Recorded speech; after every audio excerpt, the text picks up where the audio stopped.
Bismillahirrahmanirrahim. Assalamualaikum warahmatullahi wabarakatuh. Alhamdulillahi wassalatu wassalamu ala rasulillah wa ala alihi wa sahbihi wa man walah. Wala hawla wala quwwata illa billahi amma ba'd. Segala puji bagi Allah Subhanahu wa ta'ala yang telah mengumpulkan kita di tempat yang insya-Allah diberkahi ini, di malam yang diberkahi ini, dengan cuaca yang insya-Allah disukai dan diberkahi oleh Allah SWT.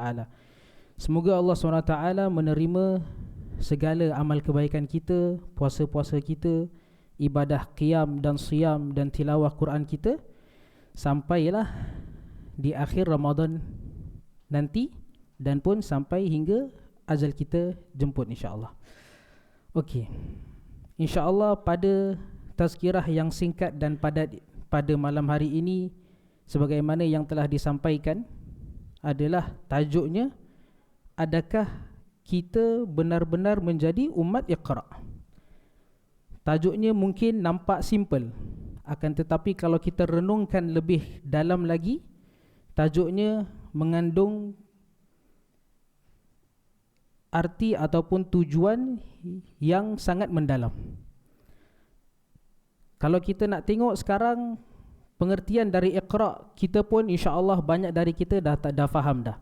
Iaitu Iqra adalah dalam bahasa Arab, kalau diterjemahkan adalah bacalah.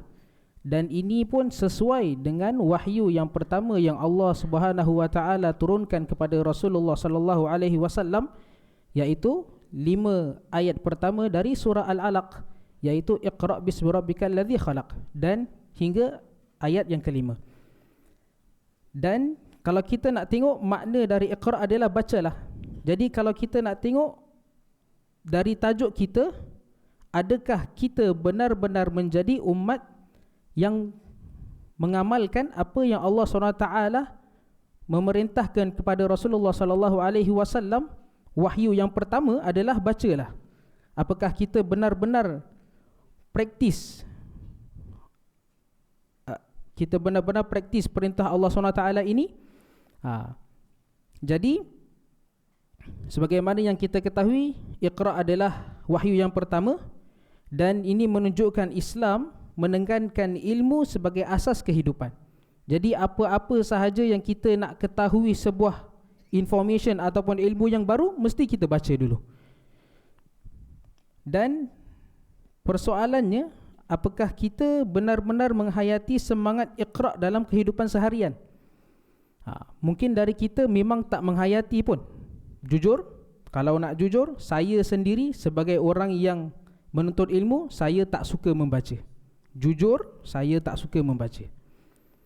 Akan tetapi, kalau kita nak belajar tu, dia tak semestinya kita menanamkan sifat, pada awalnya sifat kita suka terhadap sesuatu. Jadi mungkin pada awalnya kita terasa terpaksa untuk membaca, terpaksa untuk menghafal. Apalagi kalau kita nak menghafal, kita kena dengar berkali-kali, kita kena membaca berkali-kali, sampailah otak kita pun panas macam nak pecah. Tapi ni memang betul-betul kita cakap, memang kalau nak menghafal sebuah, macam contohlah satu page Al-Quran sahaja, satu page. Kalau tak, jangankan satu page lah, kira surah Ad-Duha sahaja, yang awal-awal nak hafal, setengah jam tak masuk-masuk, 1 jam baru masuk. Baca 20, 30, 40 kali baru masuk. Lepas tu kita tengok, oh kita punya otak dah penat dah, kita dah melayang sana melayang sini. Ini baru surah Ad-Duha, ni baru sahaja potongan kecil daripada Al-Quran. Belum lagi kita masuk kepada menghafal hadis, kita membaca ilmu-ilmu yang lain, mengambil faedah yang lain. Sebab tu di dalam istilah, di dalam pepatah Arab ada istilahnya, man lam yadhuq murra ta'allumi sa'atan tajarra'a dhullal juhli tula hayatihi. Barang siapa yang tidak merasakan pahitnya belajar sedikit saja waktu dalam dunia ini, maka dia akan merasakan sengsaranya kebodohan, pahitnya kebodohan selama hidupnya, sampailah dia meninggal. Jadi dia tak pernah rasa pahitnya belajar, tak pernah rasa penatnya belajar, penatnya membaca, penatnya menghafal, Sehingga nanti pada akhir hayatnya, alamak, nak solat tak tahu, lepas tu syarat dia pun tak tahu, lepas tu rukun-rukun pun tak tahu, lepas tu cakap, oh kalau kita dalam solat kita buat ni sah ke tak sah, tak tahu.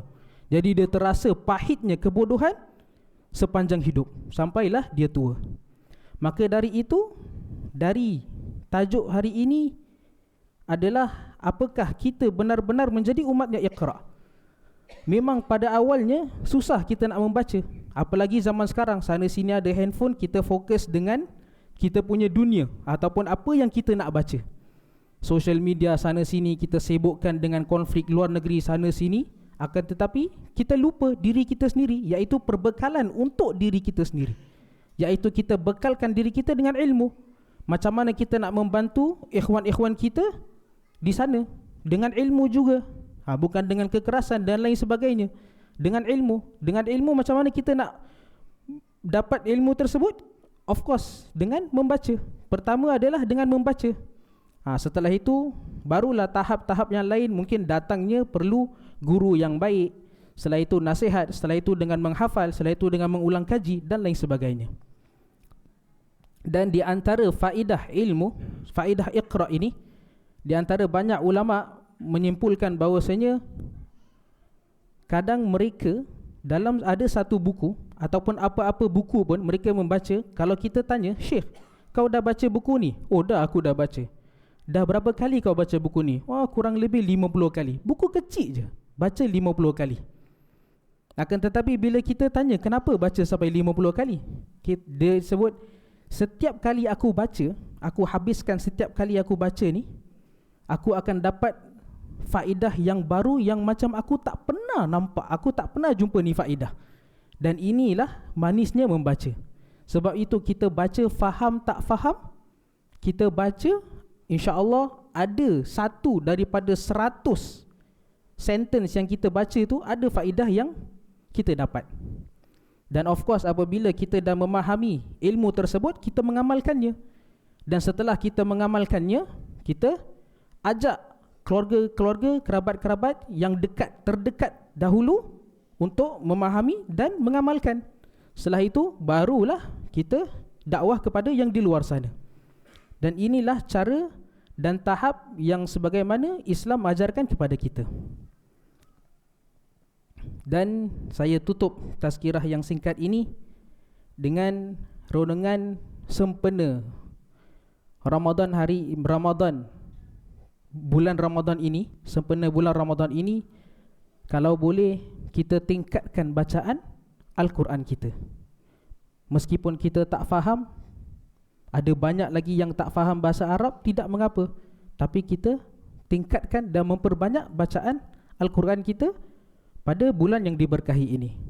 Kita tengok banyak ulama-ulama dan para salafus salih, mereka khatam dalam satu bulan, ada yang 20 kali, ada yang setiap 3 hari khatam sekali, setiap 2 hari khatam sekali, ada yang satu bulan khatam 30 kali, 40 kali, 60 kali. Ini adalah semangatnya para ulama. Kita tak mampu macam gitu. Kalau at least lah kita mampu setiap hari satu juz. Yang dulu kita 11 bulan kita sibukkan dengan dunia, kejar sana kejar sini, nak dapat target gaji ataupun target profit sana sini macam gini. Kita khususkan satu bulan Ramadan ini untuk Allah SWT, untuk kita, untuk Al-Quran, untuk Allah SWT. Kita taruh tepi dunia sebentar saja, satu bulan saja kita fokus untuk membaca Al-Quran.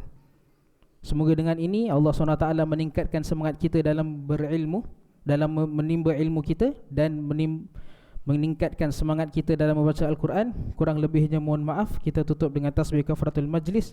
Subhanakallahumma bihamdik, asyhadu an la ilaha illa anta, astaghfiruka wa atubu ilaik. Assalamualaikum warahmatullahi wabarakatuh.